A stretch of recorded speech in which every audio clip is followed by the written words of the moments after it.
1990 saabusin esimest korda Kanadasse. 25 aastat tagasi ja mind kutsuti esimest palvet siin pidama. Mitte siin, see oli Toronto ülikooli aulas.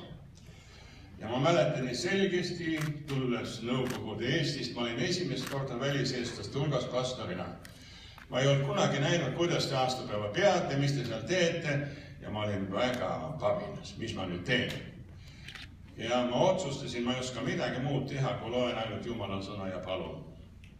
Ja pärast tuldi minu juurde, et esimene pastor, kes hakkab kõnet pidama, luges Jumala sõna ja palus.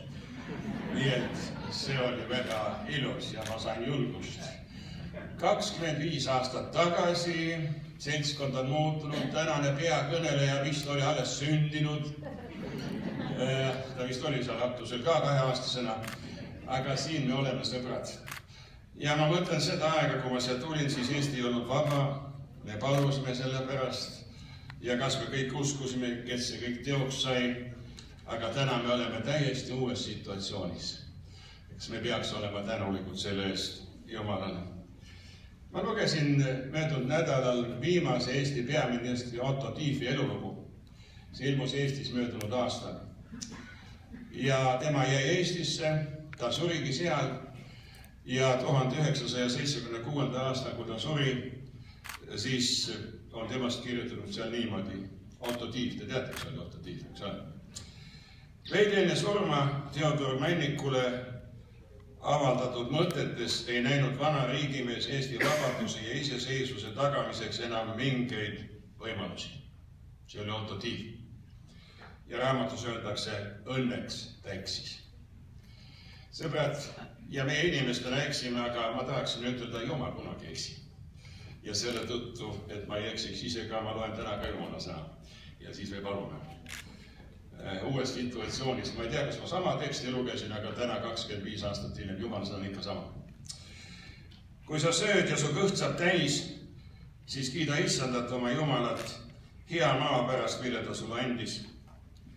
Hoia, et sa ei unusta Issandat oma Jumalat, jättes pidama tema käsud, seadused ja määrused, mis ma täna sulle annan.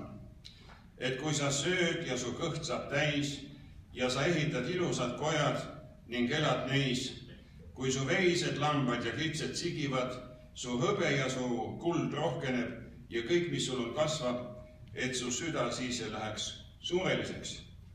Ja sa ei unusta Issandat oma Jumalat, kes tõi sind välja Egiptuse maalt orjuse kojast, kes juhtis sind suures ja kardetavas mürkmadudega ja skorpionidega kõrbes, põuases paigas, kus ei olnud vett, kes laskis sulle vett voolata Renikivi kaljust, kes söötis sind kõrbes mannaga, mida su vanemad ei tundnud, et sind alandada ja proovile panna, et viimaks teha sulle head.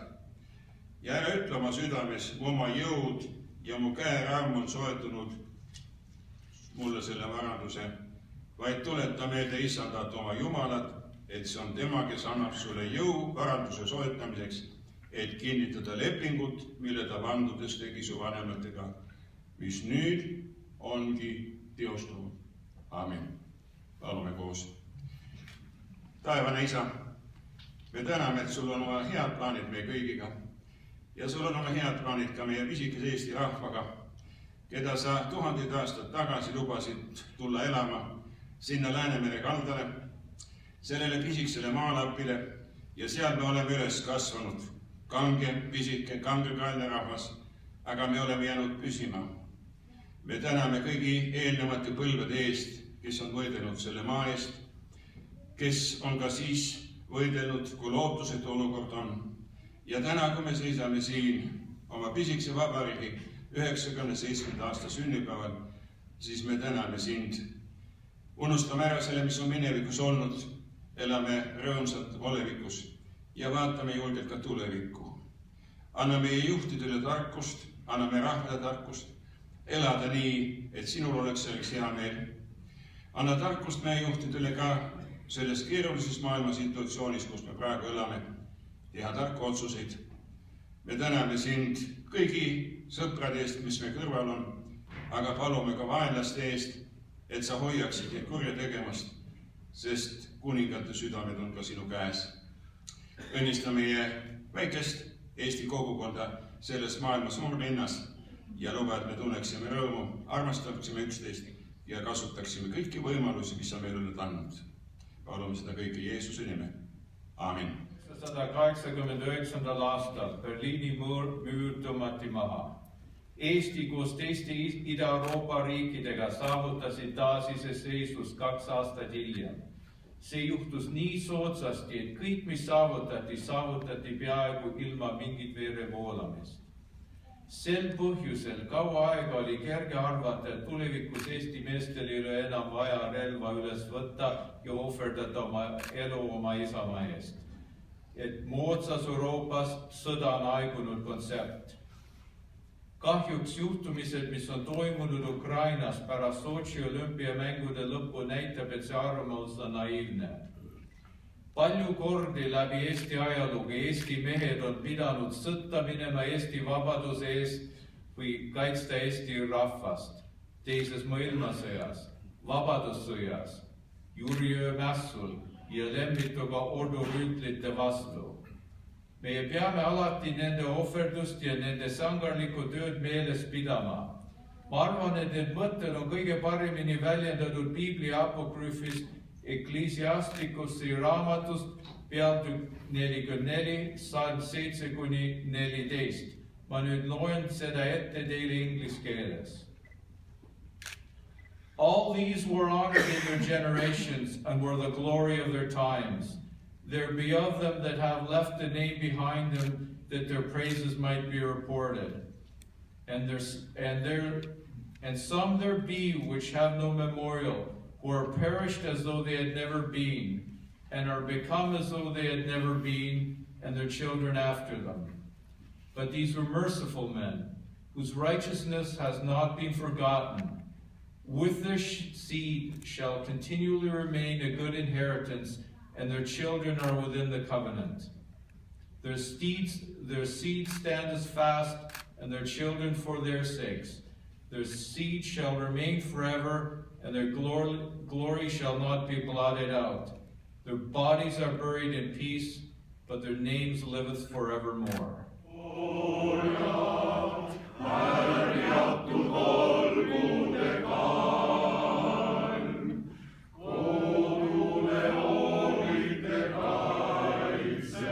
Christus,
Viimasel ajal on tekkinud huvitav kontrast.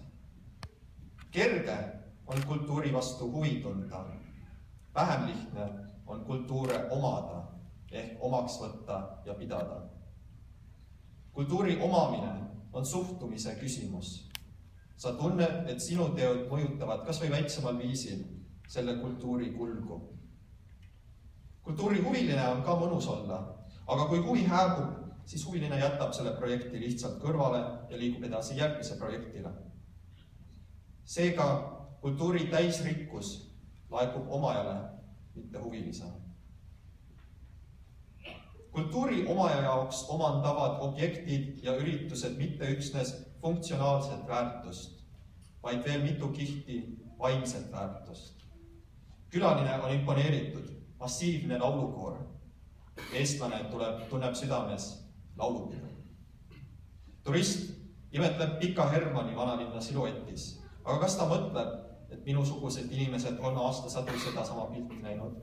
Kas talle läheb hinge mööda, mis tunne võis tekkida, nähes selle torni tipus vaenlase lippu ja siis uuesti sinimustvalget?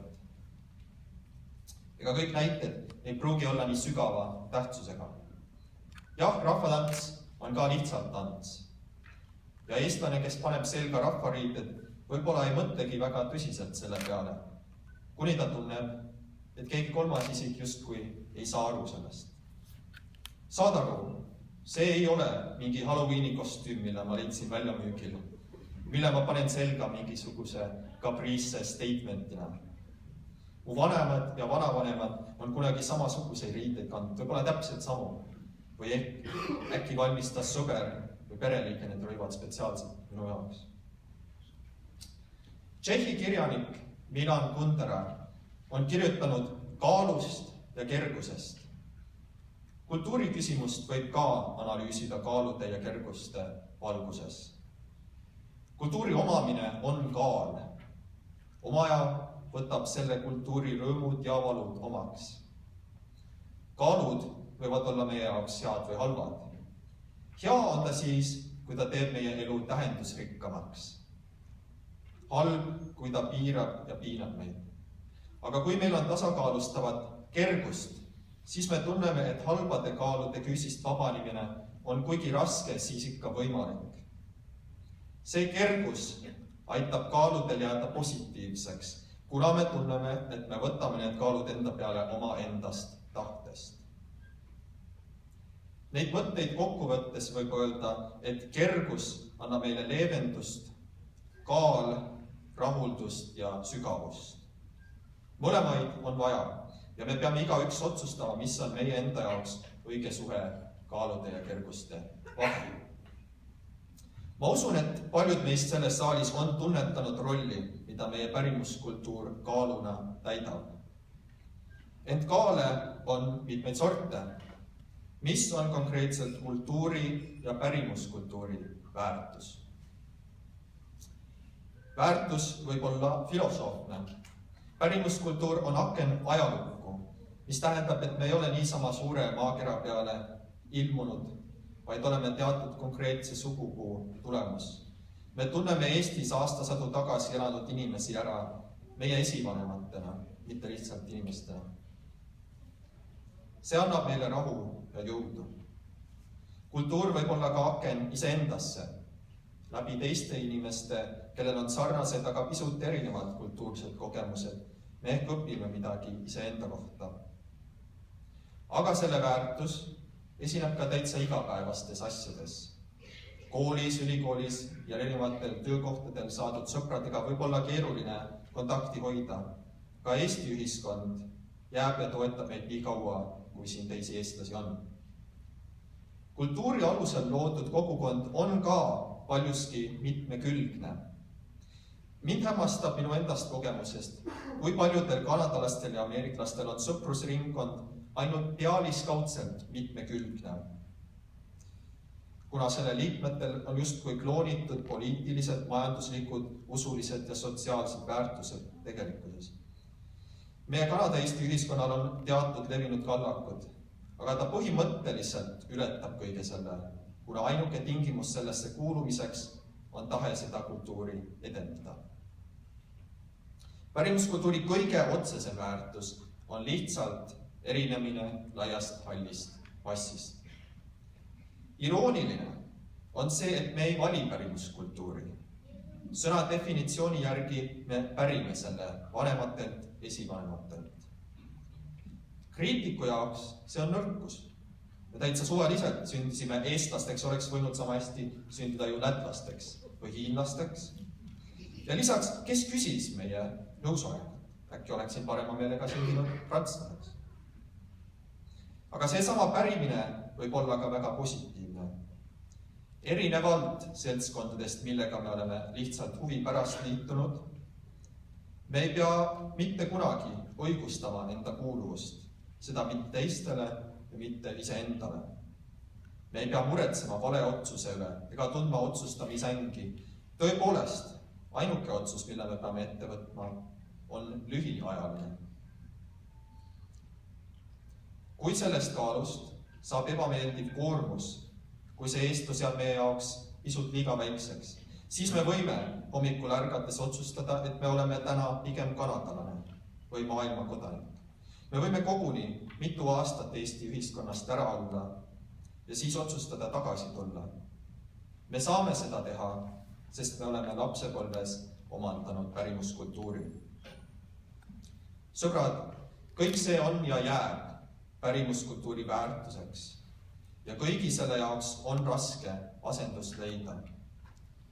Pärimuskultuur ei ole 21. sajandil see, mis ta varem oli. Ma usun, et kultuur 21. sajandil tähendab Kundera mõistete kaalu ja kerguse, kuldse sünergia leidmist ja seda individuaali tasandil ning sisemiselt. Meie ei pruugi enam olla ainult eestlased, aga see ei tähenda, et me ei ole eestlased. Mõelge, kunagi oli kerge hoida omaenda kultuuri ja raske olla maailma kodanik. Tänapäeval on üha kergem kogeda teisi kultuure, seda reisides ja oma kodukohtades. Varsti me igaüks oleme maailma kodanik. Minu käest vaevalt küsitakse professionaalses kontekstis, kus sa elad, pigem kus sa baseerud. Vanasti baseerusid ainult sõdurid ja madrused. Aga äkki tulevikus on tõeline maailma kodanik, tõeline kultuuriinimene, see, kes mitte ainult õpib teistest kultuuridest, kuna seda on kerge igaühel teha, vaid see, kes lisaks oskab tutvustada maailmale omaenda kultuuri rikast ja huvitavat lugu. Kui kultuuri omamine jääb väärtuslikuks, aga selle saavutamine muutub üha keerulisemaks, siis seda õndsamad on need, kes seda saavutavad. Kultuuriväärtustele võib mõelda paralleeli tõmmates linna planeerimisele. Miks on Toronto vanad naabruskonnad, need Edwardian ja muud sõjaeelsed piirkonnad, tihti huvitavamad uuematest suburbitest? Vastus ei ole see, et nad on paremini disainitud. Viimastel aastakümnetel on ka uusi äärelinne planeeritud retro ehk uue urbanismi põhimõtete järgi, et need siiski jätavad funktsionaalse mulje, suur hall mass, elamiskohti. Suur osa maju vanades linnaosades olid ka kunagi lihtsalt funktsionaalsed. Üle aja need on muutunud, järk-järgult ükshaaval. Tänapäeval nad erinevad hallist massist. Neil on selged ühtlustavad jooned, aga igaüks on oma pärane. Nende täisrikkus on tunda tervikuna, aga see pigem tugevdab nende individuaalset väärtust. Igal majal on oma lugu.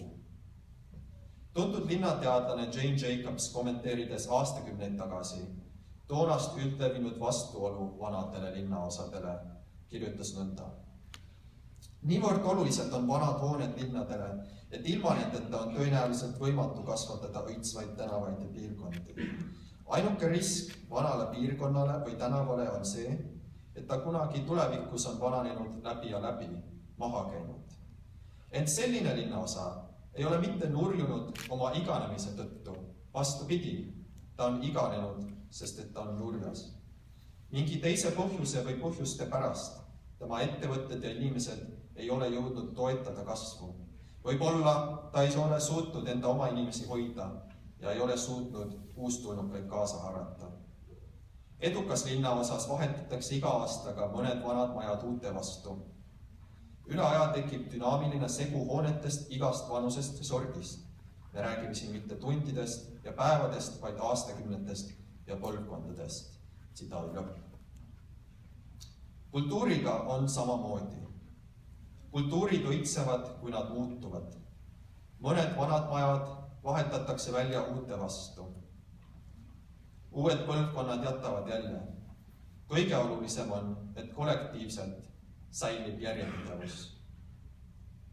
Nii nagu vanad linnaosad jäävad 21. sajandil väärtuslikuks, nii jäävad vanad rahvuskultuurid 21. sajandil väärtuslikuks. Mõnes mõttes Kanada on olnud mõni põlvkond ees laiemast maailmas üleminekus uue kultuuri ajastule. Meie, Kanada eestlased, oleme uhked oma pärimuskultuuri üle, aga see ei ole takistanud meie integreerimist laiemasse kultuuriruumi. Me oleme õndsad, et me ei pea tundma muret assimileerimise pärast ja me ei pea valima kanaduse ja eestluse vahel. Ka meie ühiskonnal on oma mured, aga ma siiralt usun, et meil on kokkuvõttes hästi läinud. Meie ühiskonna vorm muutub veel edasi. Suuremat rolli mängivad ühiskonnaliikmed, kelle jaoks eesti meel ei ole otseselt seotud eesti keelega. Noorte lastel ei pruugi enam olla Eestis sündinud elusaid sugulasi ning peab rajama teisi silte Eestiga. Meie isiklikud sidemed eestlasega, nii välis- kui kodueestlasega, varieeruvad rohkem ühiskonnasiseselt. Aga ükskõik mis moel me seda teeme, kui me väärtustame meie kultuuripärandit, siis meie ühiskonnas on palju ruumi väliseestlastele, pagulaseestlastele, kodueestlastele, estofiilidele ja igasugustele eestluse toetajatele. Täna me täname Eesti Seltsi ja teiste Eesti organisatsioonide panustajaid. Me täname Eesti kooli õpetajaid, kes on meile selle ilusa keele õpetanud. Me täname teid, kes te pagulastena Kanadasse saabudes pidasite oluliseks, isegi ainumõeldavaks, ehitada oma energiaga ja visadusega, oma kätega meie ühiskonna, kes te olete pühendanud mitte ainult vaba aja, vaid eluaja meie ühise Eesti kultuuri järeltulijatele kinkimisele. Neist paljud ei ole enam meiega, aga vaatamata sellele meil jagub veel elujõudu. Ma ei tea ühtegi teist kogukonda, kus teise põlvkonna eestlased on nii aktiivsed nagu Torontos ja täpselt sama võib öelda kolmandast põlvkonnast. Jane Jacobs ütles, et Nurjuslinna osa ei ole suutnud oma inimesi hoida ja ei ole suutnud uustulnukaid kaasa haarata. Meie ühiskond on hoidnud oma inimesi ja on haaranud kaasa uustulnukaid ning me peame endast nõudma, et me teeme seda edasi ja veelgi paremini. Lõpetades üks väike näide. Ükskord juhtus minuga Ameerikas, et olin Arvo Pärdi kontserdil ja kohtusin seal ühte minuvanust Eesti päritoluga muusikahuvilist. Ta oli siiralt huvitatud laulupeost ning ta palus mul selle ürituse tunnet kirjeldada. Esimene mõte oli väga tore, aga siis ma mõtlesin, et meie noored siin ei küsi selliseid küsimusi, nende käest küsitakse. Paljud meist on käinud Eestis, mitmed koguni elanud Eestis. Tõde on, et paljudes välis-Eesti kogukondades on suletud ja suletakse eestlaste jaoks südamelähedaseid ehitisi ja maju. Ka vähestes kohtades on aktiivsed plaanid uusi ehitada. Tõepoolest, meil on päris hästi läinud. Ehkki 21. sajand valmistab meie jaoks uusi väljakutseid, see ei tähenda, et me ei saa midagi laenata minevikust. Mõtleme 70 aastat tagasi loodud Eesti Seltsi sihtide peale. Eestluse alalhoidmine ja arendamine, eestlaste vaimse elu edendamine ja vastastikune abi andmine. Need väärtused olgu ka edaspidi meie juhtnöörideks. 21. sajandil ükski ühiskond ei saa kellestki kinni hoida. Jäävad mõned võõraks, tulevad teised tagasi. Nii on siin, nii on ka vabas Eestis. Kultuurid, mis edasi õitsavad, eelkõige suudavad oma omajaid inspireerida. Meie, kes me leiame oma kallis eestluses inspiratsiooni, oleme tõesti õnnelikud. Me oleme kultuuririkkad ja me oleme vabad. Teist seisu me ei tohikski endale soovida. Aitäh kuulamast, soovin teile kõigile väga head vabariigi aastapäeva.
Kõik, kes me täna siin oleme, mõistame, mida tähendab olla eestlane välismaal ning pakun, et üha mitmekesisemas ja avatumas maailmas muutub eestlaseks oleme veelgi olulisemaks.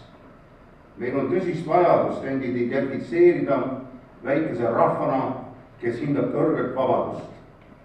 Sellepärast ettevõtmised nagu tänane aktus, kus me vabadust pühitseme ning koolide püsivust tähistame, on olulise tähtsusega meile. Kuid, nagu te hästi teate, noob eestlaseks olemine jäämine välismaises mitte eestikeelses keskkonnas ühendumist ja aega. Üritused nagu tänane aktus ei teki ju iseenesest. Kinnitan teile, et Eesti riik hindab kõrgelt eestlaste tegevusi välismaal ja sügavaim tänu kummardus aktuse korraldajatele, Anneliis Keelmanile ja Toronto Eesti Seltsi juhatusele. Suur tänu!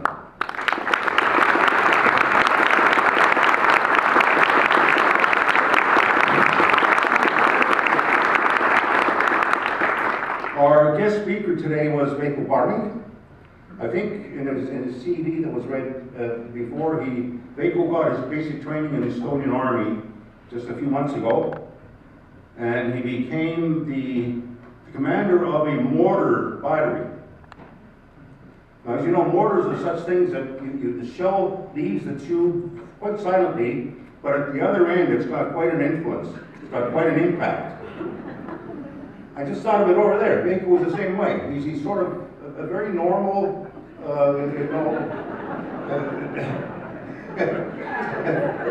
moderate fellow in all his ways, but his speech has one heck of an impact. Thank you.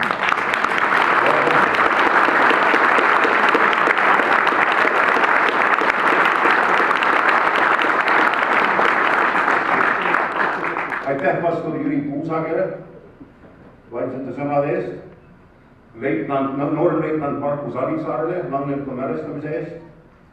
Ja ma tänan ka Toronto Eesti meeskooli ja ka Toronto Eesti koolikooli Charles Kipperi ja Heli Tennu juhtimisel.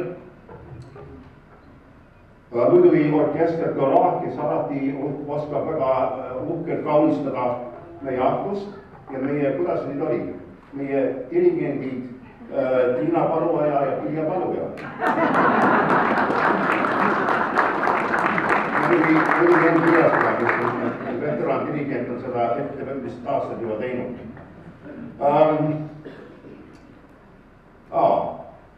Meie dirigendid, koolide dirigendid, juhataja Charles Kipper muidugi ja Heli Tennu ja klaverid saatmas Piret Ossu. Toronto Eesti meeskooli ja täienduskoolid ja koolide koor passivad hästi kokku minu arvates.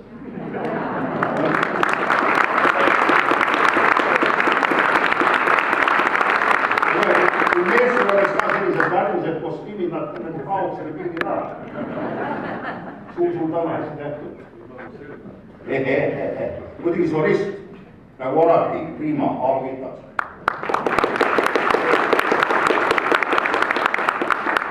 Ja kandid ja skaudid, kes hoolitsevad lippude eest. Ja ma olen kindlasti täna kandid. Ja, ma olen küll. Ma olen küll.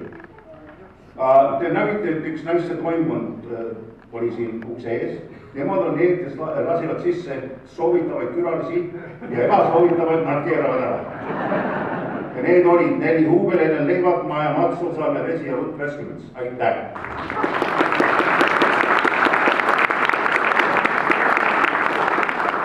Meie masterful teadustaja Hans Ashton Soots. Suur tänu!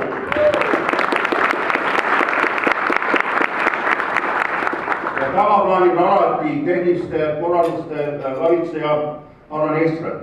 Aitäh!